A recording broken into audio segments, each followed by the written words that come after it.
dia, bom dia, bom dia. Estava calibrando aqui a câmera do smartphone para captar a imagem do Note, tá certo? Para a gente poder produzir este vídeo. Estou aqui com Guma na minha frente, são 8h56, tá certo? Hoje são 12 de abril, sábado, tá certo? A Saturday Day, Saturday, só se for. Mas assim, rapaz, sabe, porra, bicho, é foda. Mas é isso aí, bora lá, bora tocar pra frente. Eu esqueci de pegar ali o site do Horta.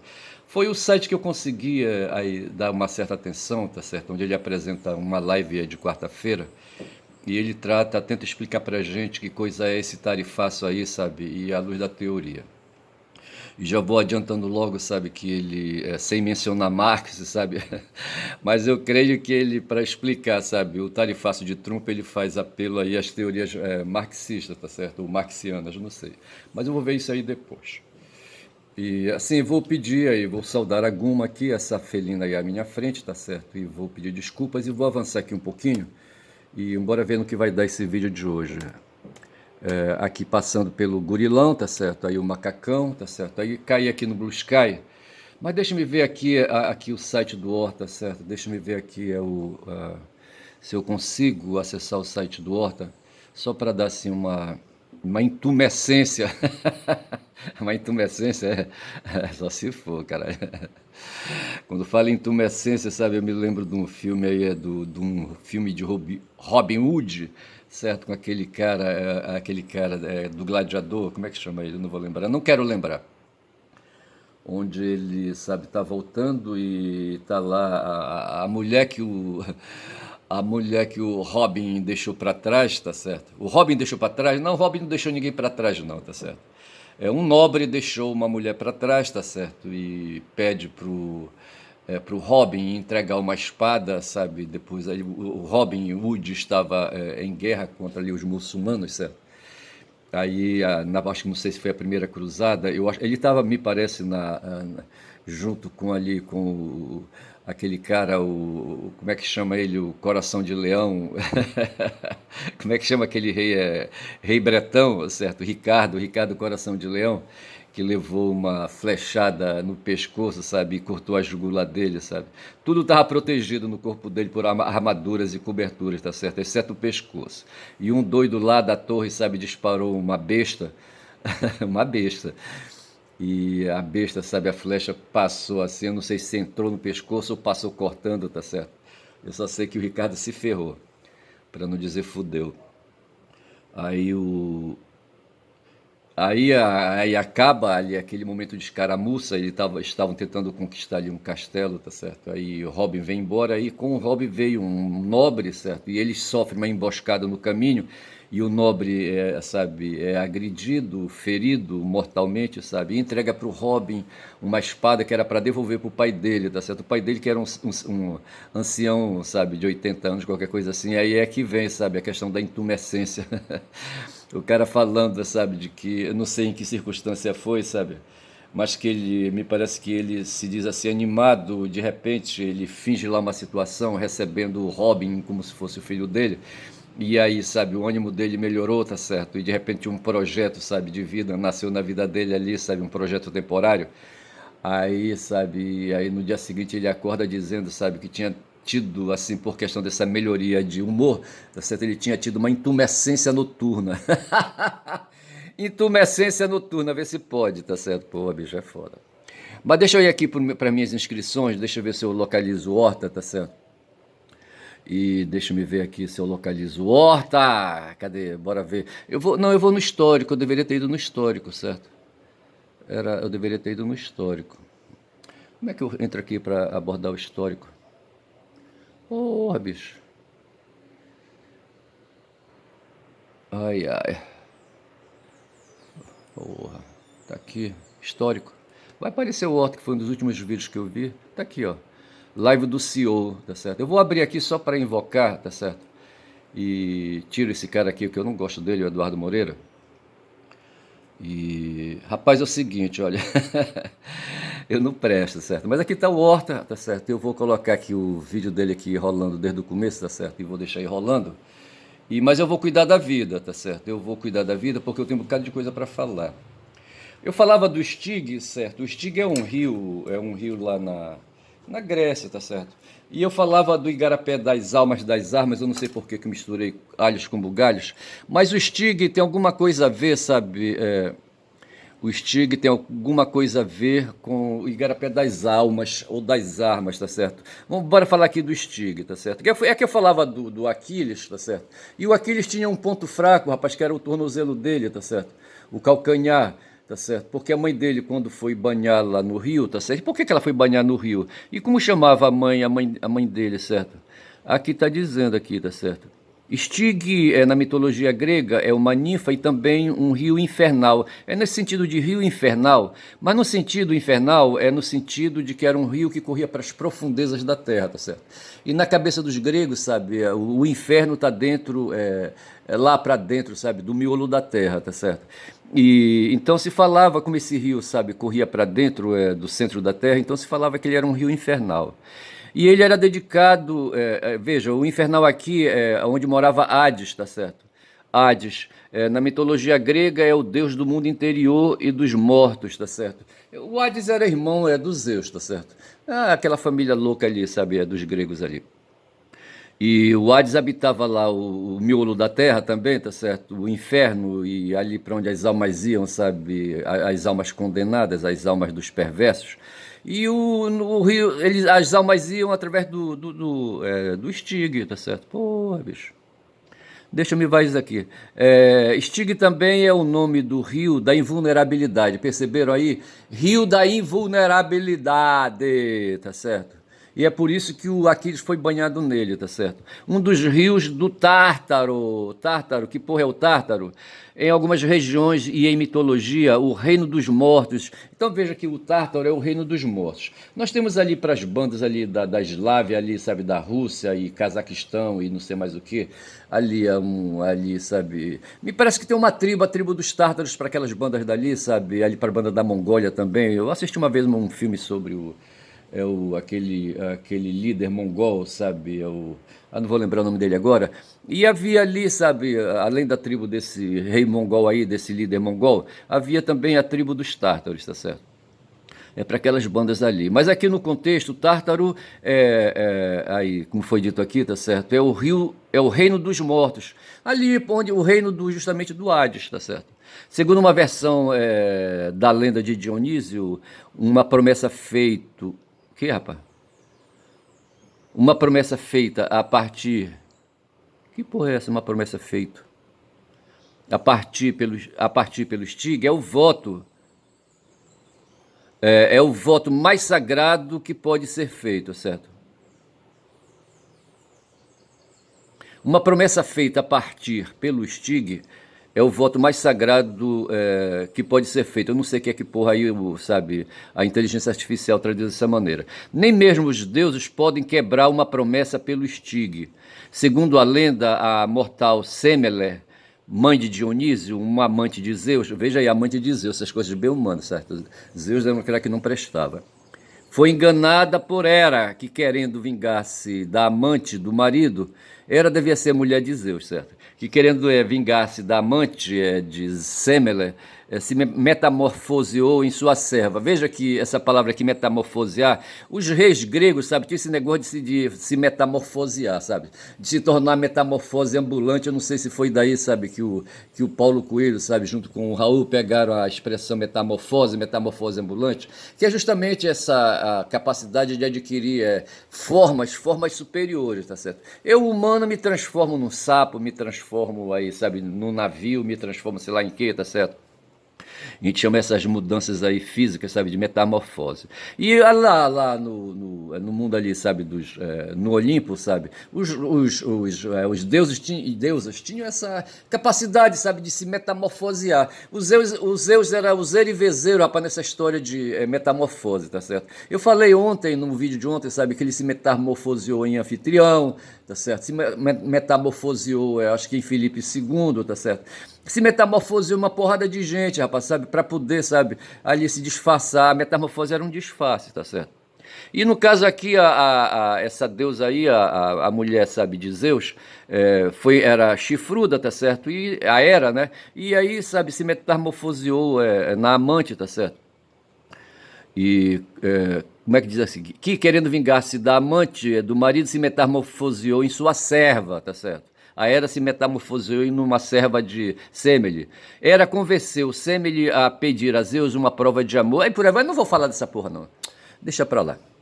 Aqui tem a árvore, que seria interessante de ver, sabe? A árvore genealógica, sabe? Eu não sei que porra é essa aqui, sabe? Acho que fala dos deuses aí, não sei, não sei. Mas também não quero ver isso. Mas o que eu queria falar era do estígio, sabe? Estígio, eu falo estig, mas eu acho que tá escrito estígio com G, estígio, tá certo? E o Estígio era um rio que não sei se tem de verdade na natureza mesmo, o Estígio, sabe? E é um rio que caminha, sabe, para dentro da terra, não sei se caminha para dentro da terra, não caminha para o oceano. Por que ele não caminha para o oceano? Eu não sei.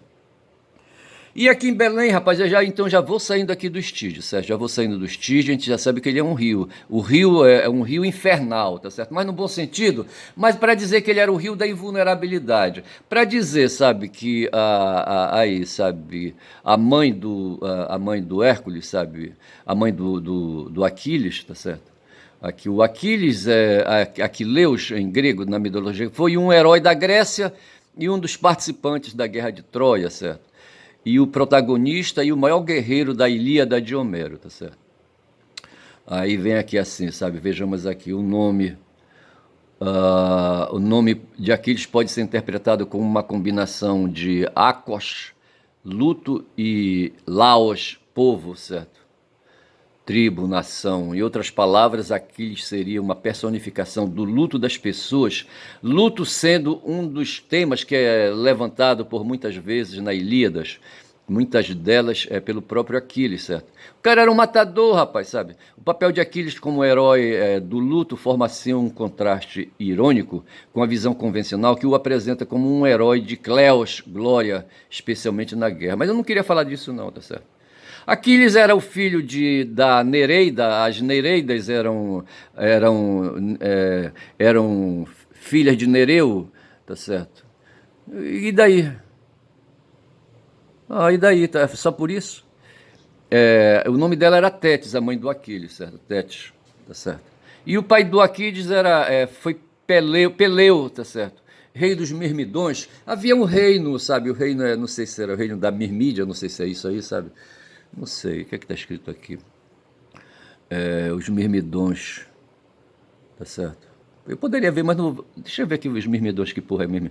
Os Mirmidões ou Mirmidones foram um dos legendários povos tessálicos que acompanharam Aquiles à guerra de Troia. O nome deles deriva do grego Mimex, que significa formiga. Eu não deu para entender, mas depois eu falo disso aí, né, dos Mirmidões. Mas o fato é que o Aquiles, sabe, era filho de Tétis e Peleu, tá certo? E a Tétis pegou, rapaz, mergulhou o cara no estígio, sabe, para ele ganhar invulnerabilidade, ver se pode. A questão é, por que nem todo mundo, sabe, foi tomar banho no estígio? Sabe, já que era, quem sabe era um rio público, tá certo? Aí todo mundo ali se tornava ali, sabe, invulnerável. Assim, por exemplo, aquele cara, o rei dos espartanos lá, como é que chamava aquele cara que comandou os 300 ali que tentaram resistir aos persas? Como é que chamava? Leônidas, certo? Ele poderia ter reunido ali os 300 dele ali, sabe, e dado um mergulho ali, sabe, no estígio, sabe? Todo mundo se tornava invulnerável. Os persas tinham ali, sabe, um pelotão de soldados, como é que os estadunidenses falam? Um pelotão de soldados especiais, não é especial o nome, sabe? Mas assim, sabe, os caras poderiam ter mergulhado, tomado banho no estígio, todo mundo ficava invulnerável e não morria, tá certo? Mas eu já saio daqui, tá certo? E vou parando de falar do Aquiles, porque eu tinha notado aqui, do estígio, sabe? Aí eu me perguntei, quem era o marido da mãe de Aquiles? O marido da mãe de Aquiles era Peleu, tá certo? E ela era, quem era ela? É a mesma? A mãe de Aquiles? Porra, bicho, olha, eu já paguei aqui. Eu já paguei, então tá aqui. Os pais de Aquiles, tá certo? Mas deixa parar a porra dos pais de Aquiles, tá? Deixa pra lá.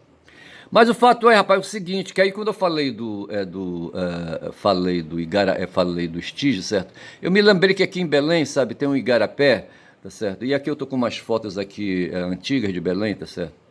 E essa aqui, por exemplo, essa situação aqui existe. O que é notável aqui nessa foto são as embarcações, quando são 14 minutos de vídeo, tá certo? Isso aqui é uma doca que tem ali ao lado do mercado do peixe, sabe? Agora prestem atenção para as embarcações, tá certo? Parece aquelas embarcações lá do Rio Tejo, Tejo, em Portugal. Tejo ou Tejo? Vamos falar Tejo, tá? No Rio Tejo, ali em Portugal, sabe? Porque nós fomos aqui, nós fomos colonizados pelos portugueses, sabe? E a tecnologia deles de construção de embarcação fluvial, tá certo? Foi deixada para nós, aí tá aí. O meu avô mesmo, padrasto, meu avô é de criação, tá certo? Por parte da minha mãe, sabe? Foi um construtor naval, um artesão, tá certo? E ele fazia embarcações para navegar ali no Xingu, tá certo? E nós temos aqui então aí, sabe, essas fotos antigas de Belém, porque eu quero falar do Igarapé das Almas, tá certo? Do Igarapé das Almas. E eu vou saindo daqui dessas fotos antigas que não me interessa muito mostrar, tá certo? Mas assim, o Igarapé das Almas é uma lenda que tem aqui em Belém, tá certo? Nós tivemos aqui no Pará, sabe, um movimento aí de revolta, sabe, chamado cabanagem, ou a Guerra dos Cabanos. Foi uma revolta popular extremamente violenta entre 1835 e 1840. Marx estava lá, sabe, ali pelas bandas ali, sabe, ali da Alemanha, da Inglaterra, estava por ali quase já escrevendo ali o Manifesto do Partido Comunista em 1848. E aqui no Pará, rapaz, houve um porradal tremendo, sabe? Aqui, na época, aqui, sabe, o Pará era a província, havia a metrópole e havia as províncias, tá certo? A divisão territorial aqui do país, do reino. Na época era império, tá certo? Era em províncias, tá certo? Que hoje são estados, a gente chama de estados. E aí não sei, sabe, surgiu uma rebelião envolvendo diferentes setores da sociedade. De um lado a elite, veja aí, a elite, os comerciantes, a forma fazendeiros e comerciantes, tinha por objetivo garantir o poder político da província e assegurar seus interesses que acreditavam ameaçados desde a independência. É assim, havia aquela coisa, rapaz, os portugueses natos, tá certo? E os portugueses nascidos aqui, tá certo? Ou já os brasileiros nascidos de portugueses, tá certo? E havia essa coisa, sabe? E havia o imperador no Rio de Janeiro e, sabe, e os portugueses aqui, sabe, natos, sabe, se sentiam aí, sabe, os reis aí, sabe, da farofa, tá certo? Para não falar uma outra expressão aí que o pessoal chama de racista. E eu só sei dizer, sabe, que os fazendeiros mobilizaram, sabe, quem sabe ali, sabe, seus peões ali, tá certo? E os comerciantes ali populares aqui em Belém, não sei, tá certo? E começaram, sabe, desencadearam uma rebelião, tá certo? Por outro lado, a população pobre se rebelara contra a violência e as condições de trabalho que muitas vezes os submetiam às condições semelhantes à escravidão. Rapaz, assim é fogo, rapaz, sabe? Esses portugueses que estavam por aqui no começo aí, os descendentes dos fundadores, dos que vieram para cá, tá certo? Eles não brincavam em serviço, não. Aqui perto de mim tem uma empresa, sabe? Uma empresa de portugueses aí, sabe? Descendentes de portugueses do tempo da província, tá certo? E quem sabe do tempo aí da cabanagem, tá certo? Os caras não brincam em serviço, a gente percebe, são uns caras boçais, sabe? Uns caras arrogantes, tá certo? E eles ficam dentro ali da loja, sabe? Controlando ali a venda, tá certo? E ali, sabe, os empregados, os empregados aparentam assim, sabe, ser uns caras assim, sabe? Eu não gosto não de ir ali naquela loja. Nos anos de 35 a 40, o Império do Brasil vivia o período regencial. Mas eu paro por aqui que eu não vou me aprofundar nisso, tá certo? Porque eu queria falar que o Igarapé das Almas, tá certo? Foi aí o povo, sabe? É uma lenda que tem aqui em Belém, sabe? Que fala desse Igarapé, que tá hoje ali, rapaz, num bairro nobre em Belém, num bairro chamado Reduto, tá certo? Onde o Helder tá caprichando ali, fazendo uma recuperação, uma revitalização do cacete, tá certo? Pra COP30, tá certo? E é uma área cheia de prédio. Eu acho que é a área mais nobre de Belém, sabe? Eu acho que é ali aquela área do Reduto, ali na Doca de Souza Franco, tá certo? E ele está recuperando ali, sabe, o trajeto das águas do rio, do Igarapé das Almas, que no passado tinha trânsito, rapaz. As embarcações entravam, sabe, pela Baía do Guajará, vinho, tá certo? Era um alagadão tremendo, sabe? Um chavascal tremendo, tá certo? Era área de várzea, tá certo? E depois disso eles foram aterrando, tá certo? Para ganhar o terreno ali e ganhar ali o direito de construir na beira da Bahia, tá certo? Ver se pode. Aí o pessoal dizia, inventaram uma história aí, sabe? Depois que a cabanagem acabou, tá certo? Mataram muitos populares aí, muitos ali rebeldes cabanos, tá certo? Aí, rapaz, o pessoal dizia que os rebeldes cabanos, sabe, as almas deles, sabe, ainda queriam mais revolução e cuidavam de guardar um paiol, tá certo? Onde tinha ali as armas, tá certo? E eles queriam mais rebelião, tá certo? E as almas, sabe, os, como é que o meu filho chama? Os perispíritos, sabe? Os perispíritos, sabe, que não queriam se render, sabe, entregar, sabe, a alma, sabe, de volta, voltavam constantemente, sabe, a alma dos cabanos, tá certo? E pessoas, sabe, cruzavam com essas almas, se sentiam assim arrepiados, olhavam, não viam nada, mas sentiu a presença das almas ao redor. Eram as almas dos cabanos ali cuidando, rapaz, de um paiol que tinha, guardando as armas, tá certo? Aí, por isso, a lenda, uns dizem, aí, ali o Igarapé, ali na Doca, sabe, hoje, é o Igarapé das almas, tá certo, por conta da perambulação dos perispíritos, sabe, dos cabanos, ou então era aí, sabe, Igarapé das armas, porque os espíritos estavam ali justamente para garantir, cuidar das armas, sabe, para continuar a rebelião, tá certo, não deixar ali, sabe, o poder público se apropriar daquele paiol de armas, tá certo? Tá explicada essa história aí, tá certo? Mas o fato é que eu sabia dessa história de Igarapé das almas. Eu achava que almas era uma deturpação de armas, tá certo? Mas não é não, tá certo? Aí eu aproveito aqui para falar, já que apareceu aqui, para de um cara aí, sabe, que me anima, que me insufla, tá certo? É o Ernst Bloch, tá certo? Um dos principais filósofos marxistas alemães do século XX, tá certo? Ele nasceu em 85, quando Marx havia morrido fazia 2 anos, tá certo? E ele prosperou em 77, tá certo? E, portanto, tirando 2 anos de 77, ele morreu com 75 anos, tá certo? E escreveu durante sua vida longos 92 anos. Por que 92? Sim, é porque é de 85, tem que contar 15 anos, tá certo? 15 anos mais 77. Então ele viveu longos 92 anos sobre os mais diversos assuntos, mas o quê? Ele escreveu durante seus longos 92 anos os mais diversos assuntos, sobre mais diversos assuntos, mas especialmente sobre a utopia, rapaz. Olha essa coisa aqui, sabe? Essa história que a gente tem, rapaz, sabe? A utopia é projeto, bicho, sabe? Projeto de vida, sabe? Um cara aí, sabe, que é com quem eu fiz umas sessões de psicoterapia, tá certo? Por sinal, ele era padre. O cara me disseram que ele morreu, rapaz. Porra, cara. Ele era padre, padre católico, certo? E era psicólogo, sabe? E eu cheguei a ele por vias tortas, tá certo? E esse cara me dizia, parabéns, fulano aí, rapaz, sabe? Porque tu estás demonstrando que tens projeto. O ser humano precisa de projeto, rapaz. Ou seja, precisa de utopia, rapaz. Utopós, certo? O que está fora de mim, rapaz, essa coisa metafísica, sabe? Essa coisa que está adiante, sabe? Essa coisa que está mais aí adiante, que eu vou construindo aqui, sabe? Com base no passado e levando aqui a partir do presente. A gente chama isso de utopia, tá certo? Costuma ser utilizado o termo para descrever uma sociedade imaginária que possuiria qualidades altamente desejáveis ou quase perfeita para os seus cidadãos. O Thomas More escreveu um livro chamado Utopia, certo? Eu não sei se o Ernest vai por aí, tá certo? E se aproveita disso. Mas é assim, se fala também de distopia, essas coisas assim, sabe, que estão essas coisas assim que estão distantes, assim, mais à frente, mas são coisas boas, tá certo? Porra, aí eu paro de falar do Bloch, tá certo? Que eu falei e não veio. Eu tentei explicar, sabe, que o meu nickname, tá certo? Ontem eu fiz uma doação, sabe, de R$ 5 para o DCM, sabe, para ajudar o jornalismo lá. Aí o Miller, sabe, ali, sabe, o cara que dá apoio pro Viaro, sabe, falou, olha esse nickname interessante. Só que o Viaro fala pra cacete, entendeu? Fala, sabe? E o meu nickname é justamente cavalo que fala muito da Bom Dia Cavalo, é o Caboclo que fala, não, como é que chama?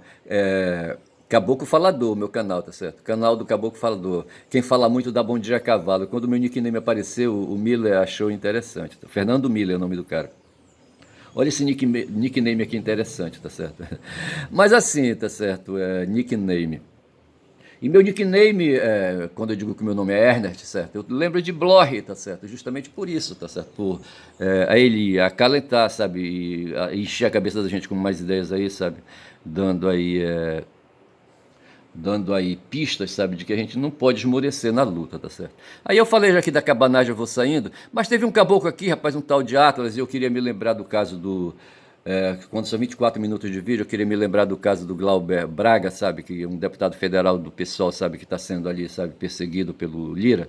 E de repente vem na minha cabeça assim, sabe, às vezes a gente acha que para fazer a transformação que o Marx, sabe, defende, a gente tem que fazer no plano individual, tá certo? E não é, bicho, não é. Não vai ser no plano individual, sabe, que a gente vai vencer, sabe, superar aí o capitalismo, tá certo? Não vai, não vai. E a sociedade liberal. E assim, o Atlas, quem foi o Atlas? Eu comparei me veio na cabeça, sabe, que eu poderia comparar o esforço do Glauber, sabe, enfrentando ali, sabe, ali os velhos de Brasília, tá certo? E achava que, sabe, ele era parecido com o Atlas, certo? Também conhecido como Atlante na mitologia grega, é um dos titãs, tá certo? Os titãs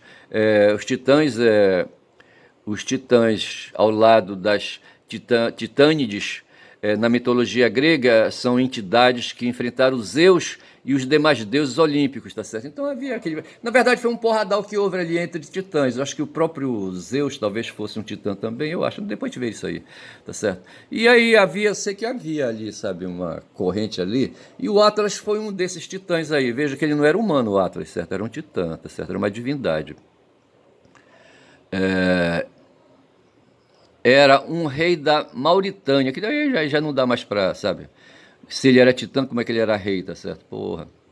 Correspondente ao conhecido defensor da terra. Ai, ai. É fogo, né? A gente lidar assim, sabe, com as histórias, né? E o Atlas é um titã, é de segunda geração e não deve ser confundido com o filho de Poseidon e Cleito, mencionado nos diálogos de Platão, tá certo? Mas assim, e aí, sabe, eles resolveram aí, sabe, se meter contra Zeus, tá certo? E o Zeus, sabe, condenou o cara, sabe, a carregar o mundo nas costas, tá certo? Porra, bicho, é foda. Deixa me ver aqui. A etimologia do nome Atlas é incerta. Virgílio traduzia a etimologia de nomes gregos e por aí vai, mas eu não vou me deter aqui, tá certo? A história. Juntando-se a outros titãs, forças do caos e da desordem pretendiam alcançar o poder supremo e atacar o Monte Olimpo, estão entendendo? Os titãs foram contra isso, sabe? Representando forças do caos e da desordem, tá certo? Combatendo ferozmente Zeus e seus aliados, que eram as energias do espírito, da ordem e do cosmos. Zeus triunfou e castigou seus inimigos, que eram escravos da matéria e dos sentidos, inimigos da espiritualização, lançando-os no Tártaro, que eu já disse aqui o que é o Tártaro, certo? O Tártaro é o mundo aí, sabe, o mundo das profundezas, tá certo? É o mundo que, rapaz, eu vi aqui o Tártaro, é o inferno, tá certo? Ali. É o mundo infernal.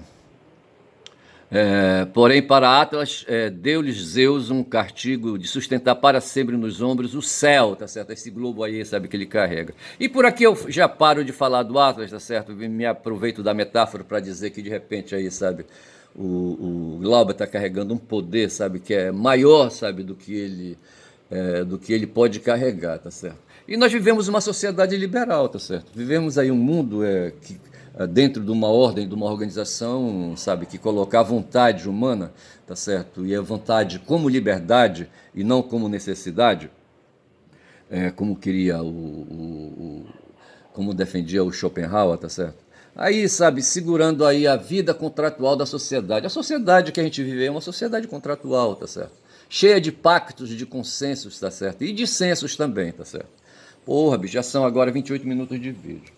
E ontem eu falava, ontem, ou não, num desses vídeos aí, sabe, eu disse que o Lula estava em Honduras participando de uma reunião, sabe, de uma organização latino-americana chamada CELAC, e ao invés de falar CELAC, eu falei CEPLAC, que é uma instituição federal, sabe, que cuida aí, sabe. Eu havia há pouco feito aí, sabe, aí umas buscas sobre o açaí, tá certo, sobre o poder vitamínico do açaí, e tem lá sabe, um relatório da CEPLAC, que é um órgão aí federal, tá certo, que cuida dessas questões aí, sabe, de ciência aí, sabe, sobre aí, sabe, fazendo estudos sobre a natureza, sobre melhorias aí, melhorias de sementes, aquela coisa toda, a CEPLAC, tá certo? E enquanto que CELAC é outra coisa. E, por fim, sabe, acho que eu vou parar por aqui, já são 29 minutos e 36. Assim, a notícia que tem, sabe, que finalmente o Bolsonaro, sabe, virou réu. E foi por isso, sabe, que os gases, sabe, dentro dele, sabe, causaram, sabe, causaram terror, bicho, sabe. Aquele cara, aquele youtuber, o Reis, tá certo? Como é que chama o cara, sabe? Ele falou o seguinte, que o Supremo Tribunal Federal divulgou às 10 horas, ou 10 horas e segundos, sabe? Ali divulgar a publicação ali, da ata da sessão que admitiu o prosseguimento da ação penal contra, que recebeu a denúncia, tá certo? Que recebeu a denúncia, na verdade é isso. E admitiu o prosseguimento do processo penal contra o Bolsonaro, tá certo? E eles divulgaram para ter validade aquilo ali que os ministros ali, sabe, decidem. Aliás, todo ato público, sabe, todo ato de autoridade deve ser publicado, tá certo? Ele só ganha validade quando é publicado. Outro dia eu queria questionar uma lei que tem lá numa cidade aí, sabe, que cuida aí de um assunto, e eu queria perguntar, sabe, se aquele ato, aquela lei votada na Câmara, sabe, na Câmara de Vereadores, ela foi publicada, tá certo? Era uma coisa de verificar. Mas o fato é que todo ato público, administrativo, para ganhar validade, sabe, e ganhar justamente autoridade, tem que ser publicado, tá certo?